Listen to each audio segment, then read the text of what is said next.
meine Tochter! Der Mann in dem Haus da. Ich hab geklopft, aber er hat die Tür gleich wieder zugeknallt. Er ist ein kräftiger Typ, also brauche ich Hilfe. Ma'am, wie heißen Sie? Ich heiße Joyce und meine Tochter Jada. Ma'am, wir wollen Ihnen helfen, aber würden Sie uns erst mal sagen, was passiert Was ist? passiert ist? Meine Tochter ist in dem Haus. Ich muss sie da rausholen und brauche ihre Hilfe. Oh, Joyce, bitte. Wir sind von der Feuerwehr. Wir können helfen, aber wir brauchen mehr Informationen. Jada ist 13 und ihre Freundin Janice hat bei uns übernachtet. Und als ich heute Morgen aufgewacht bin, waren beide weg.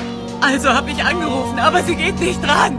Und ihr Fitnessding, das Armband, das kann man orten. Und das zeigt dann, dass sie da drin ist. Und Jadas Telefon, wo ist ihr Telefon? Ich habe ihr Telefon vor einer Stunde irgendwo unten am Wasser geortet und jetzt ist es aus. Dann ist Ihr Akku vielleicht leer, Oder oder? jemand hat es Schon ins gut. verdammte Meer Gut, geworfen. dann rufen wir die gut. Polizei. Wir rufen die Polizei. Nein, ich habe die Polizei schon gerufen. Sie sagten, sie würden einen Wagen vorbeischicken, aber es kam niemand.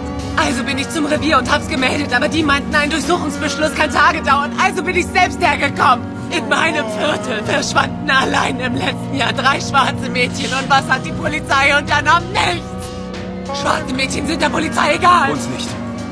Ich kann das nicht länger mit ansehen. Ich sag, wir gehen da jetzt hin und klopfen. Okay, na gut, und was sagen wir? Er soll die entführten Mädchen raus. Miller, mit 14 bin ich aus dem Fenster raus und zu einem Rave gefahren und meine Handtasche war innerhalb von 10 Minuten weg. Wir können da nicht einfach klopfen und ihm Entführung vorwerfen, ohne wenigstens ein paar Anrufe. Officers, meine Tochter ist in diesem Haus. Meine Tochter ist da drin. Captain Bishop, Fire Department. Ich habe Sie gerufen. Nein, der Hauseigentümer hat eine Ruhestörung gemeldet. Er sagt, eine Frau belästigt ihn. Das ist Zeitverschwendung. Hören Sie, diese Frau glaubt, dass ihre Tochter darin festgehalten wird. Wir bitten Sie nur, dem nachzugehen. Ma'am, warum denken Sie, dass Ihre Tochter... Wir haben keine Zeit für sowas. Sie treten jetzt alle Sie beiseite könnten ein bisschen und zuvorkommen lassen uns lassen. unseren Job machen. Wir stürmen nicht einfach irgendwo rein, weil eine überspannte Frau ihr Kind nicht im Blick hat. Fire Department! Bei Ihnen tritt vielleicht irgendwo Gas aus. Snyder, schaffen Sie mir endlich die Leute vom Hals! Dieser Mann hat unsere Töchter. Ich weiß einen Dreck über irgendwelche Töchter. Hey, die sind wahrscheinlich vor Ihnen geflüchtet. Runter von meinem Grundstück! Okay. Hören Sie, Ma'am. Ma'am, wenn Sie eine Vermisstenanzeige aufgeben wollen, können Sie mich begleiten. Ich gehe nirgendwo hin. Meine Tochter ist in diesem Haus und ich muss sie da rausholen. Dürfen Sie bitte einfach Ihren Job machen? Regen Sie sich ab, Sie okay? muss sich überhaupt nicht abregen. Hey, Zurück, bleiben Sie zurück! Es ist mehr als ein Gasaustritt. Unser Einsatz. Nein, Jeep! Verfluchte Scheiße! Was ist hier los? Was ist passiert?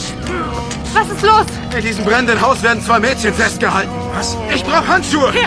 Diese Frau denkt, ihre Tochter ist da drin, aber wir sind nicht sicher. Bis wir sicher sind, könnten die Mädchen tot sein. Habt ihr es gemeldet? Wir sind Downtown im Einsatz. Die 88 kommt in 7 Minuten. Das dauert zu lang. Genug gewartet, ich gehe rein. Ohne Ausrüstung? Ich warte nicht länger, ich gehe rein. Miller! Ich komm mit. Miller! Nein! Eingang. Wir dürfen nur zu zweit rein. Hey, ich weiß, wie das läuft. Jada! Okay, na los. Janice! Jada! Wir sind vom Fire Department. Wir holen uns hier raus.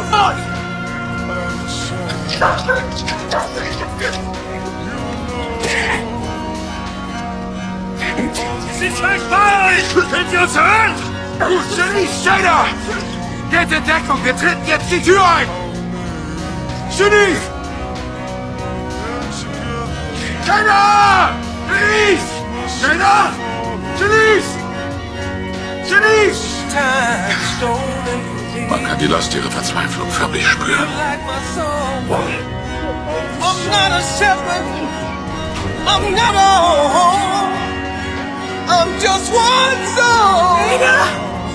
Das verleiht mir Zuversicht.